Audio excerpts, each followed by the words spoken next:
Hello guys, আসসালামু আলাইকুম। আমি স্বপ্না আপনাদের মাঝে আবারও চলে এসেছি ছোট্ট একটি ভিডিও নিয়ে। সেটা হচ্ছে আজকে আমি আপনাদের গ্রামটাকে একটু উপলব্ধি করাবো। আসলে আমরা অনেকেই শহরে বসবাস করতে করতে ভুলে যাই যে গ্রামের মাটি একটা অন্যরকম অনুভূতি। তো গ্রাম মানেই একটা অন্যরকম ফিলিংস, অন্যরকম ভালোবাসা, অন্যরকম একটা ছোঁয়া মনে হয়। গ্রামের মাটিতে পা দেওয়ার সাথে সাথে মনে হয় যেন আমি আমার হচ্ছে কি যে স্বস্তির একটা জায়গায় চলে এসেছি।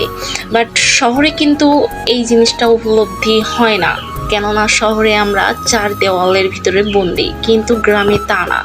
গ্রামে আমরা খোলা আকাশের নিচে বসে হাওয়া খেতে পারি। গ্রাম একটা অন্যরকম অনুভূতি আমার কাছে মনে হয়।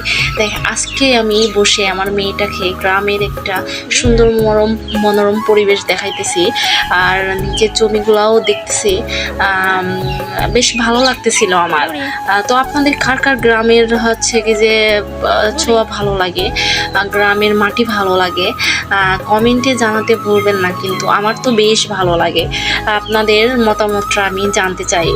এবং সবাই ভালো থাকবেন, সুস্থ থাকবেন।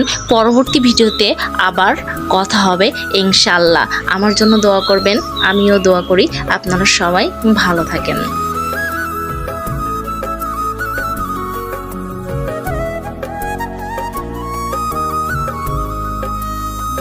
মেঘবুড়ি।